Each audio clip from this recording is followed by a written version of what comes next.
సదాశివసమారంభాం వ్యాసశంకరమధ్యమాం అస్మదాచార్యపర్యంతాం వందే గురుపరంపరాం. జ్యోతిష్ శాస్త్రాన్ని భావితరాల వారికి ప్రసాదించిన ఋషుల యొక్క పాదపద్మాలకి నమస్కారం చేసుకుంటూ, అలాగే నాకు ఈ జ్యోతిష విద్యను నేర్పిన గురువర్యులు జ్యోతిష బ్రహ్మ కీర్తిశేషులు శ్రీ ఏరంకి సూర్యనారాయణమూర్తి గారు సూర్యశ్రీ దైవజ్ఞ గారి యొక్క పాదపద్మాలకి నమస్కారం చేసుకుంటూ, ఓం శ్రీ మహాగణాధిపతి నమః, శ్రీ గురుభ్యో నమః, హరి ఓం. వీక్షకులందరికీ నమస్కారం. మార్చి నెల 31వ తారీఖు లగాయతు ఏప్రిల్ 6వ తారీఖు వరకు ఉండేటువంటి గ్రహగతుల ఆధారంగా ద్వాదశ రాశుల వారికి ఈ వారం ఏ విధమైనటువంటి శుభాశుభ ఫలితాలు కలగబోతూ ఉన్నాయో ఈ కార్యక్రమం ద్వారా తెలుసుకుందాం. అందులో భాగంగా ఈ వారం ఉండేటువంటి గ్రహగతుల్ని గమనిద్దాం. ముఖ్యంగా ఈ వారంలో మేషరాశి యందు గురు బుద్ధుల యొక్క సంచారం ఉంటుంది. బుధుడు వక్రించి తన యొక్క ఫలితాలను ఇస్తూ ఉన్నారు. అలాగే కన్యా రాశి యందు కేతువు, అలాగే కుంభరాశి యందు కుజ, శనేశ్చర గ్రహాల తాలూకు యుతి కనబడుతూ ఉన్నది. మీనరాశి యందు రాహువు, శుక్రగ్రహము, ఈ రెండు గ్రహాలతో పాటుగా రవిగ్రహం కూడా సంచారం చేస్తూ ఉన్నారు. అలాగే చంద్రుడు ఈ వారంలో వృశ్చికం, ధనస్సు, మకర, కుంభరాశుల్లో ఆయన సంచారం చేయబోతూ ఉన్నారు.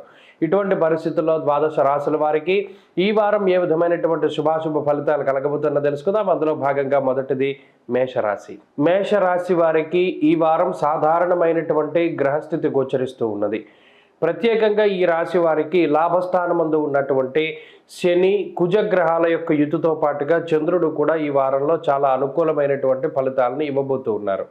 అయితే ఈ రాశి వారికి జన్మరాశిలో ఉన్నటువంటి వక్రించి ఉన్నటువంటి బుధగ్రహము, గురుగ్రహము, వ్యయస్థానంలో ఉన్నటువంటి శుక్రుడు, రవి, రాహువు, ఈ 5 గ్రహాలు కూడా చాలా ప్రతికూలమైనటువంటి ఫలితాలని ఇస్తూ ఉంటారు.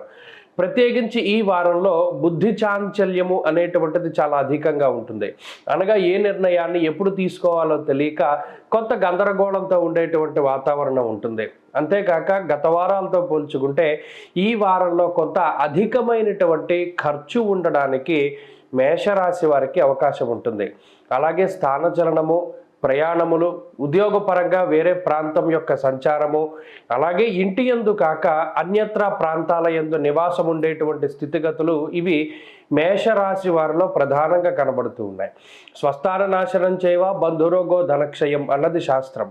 దారిద్ర్యం ధననాశంచ నేత్రపీడ రిపోర్భయం అన్నది శాస్త్రం. అనగా 12వ స్థానమందు ఎక్కువ గ్రహాలు కేంద్రీకృతం అవుతూ ఉండడం వల్ల నిద్రా సౌఖ్యం చాలా తక్కువగా ఉంటుంది. అందులోనూ రవి కానీ, రాహువు కానీ, లేదా శుక్రుడితో కలుపుకున్నటువంటి ఈ 2 గ్రహాల వల్ల ఏదో ఒక ఆలోచన వల్ల సతమతం అవుతూ నిద్ర పట్టనటువంటి పరిస్థితి, కుటుంబ పరిస్థితులను ఆలోచించడం వల్ల, లేదా తోబుట్టువులతో వచ్చేటువంటి సమస్యల వల్ల, లేదా మీ గౌరవానికి జరిగినటువంటి భంగం వలనో, ఇలా ఏదో ఒక రకమైనటువంటి ఆలోచన మేషరాశి వారిలో చాలా ఎక్కువగా ఉంటుంది. ఆ ఆలోచనలతోటి ఎక్కువగా నిద్ర పట్టకుండా కొంత రాత్రిపూట కూడా ఏదో ఒక రకంగా కాలక్షేపం చేస్తూ ఉంటారు. ఆ విషయాన్ని ఈ వారం మనం చూడవచ్చు. ప్రత్యేకించి ఉద్యోగస్తులకి సంబంధించినటువంటి విషయం, ఉద్యోగస్తులకి మేషరాశి వారికి ఈ వారం కొంత పని భారం అధికంగా కనబడుతూ ఉన్నది. ప్రత్యేకించి గత వారాల నుండి మీరు పోస్ట్ పోన్ చేస్తూ ఉన్నటువంటి పనులు ఏవైతే ఉన్నాయో అన్నీ కూడా ఒకేసారి పూర్తి చేయవలసినటువంటి పరిస్థితి ఏర్పడుతుంది. లేదా పై అధికారుల యొక్క మార్పు ద్వారా వారి యొక్క మన్ననల్ని పొందేటువంటి విధంగా మీరే కొంత ఓవర్ టైం చేయడానికి కూడా అవకాశం ఉంటుంది. ఏదేమైనా పని భారం పెరుగుతుంది, పని వేళల్లో మార్పులు ఉంటాయి, ఎక్కువ సమయాన్ని పనిలో గడుపుతూ ఉంటారు. వ్యాపార పరంగా మేషరాశి వారికి ఈ వారం సానుకూలమైనటువంటి గ్రహగతులు గోచరిస్తూ ఉన్నాయి. మరీ ముఖ్యంగా కొత్త వ్యాపారాలు ప్రారంభించడానికి ఈ వారం చాలా అనుకూలంగా ఉంటుంది.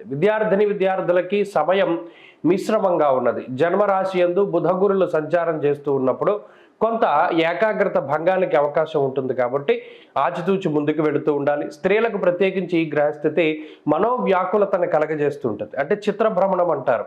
లేనిది ఉన్నట్టు, జరగబోయేది ఇంకా ఏదో చెడుగా జరుగుతుంది అని ఊహించుకుని బాధపడుతూ ఉంటారు.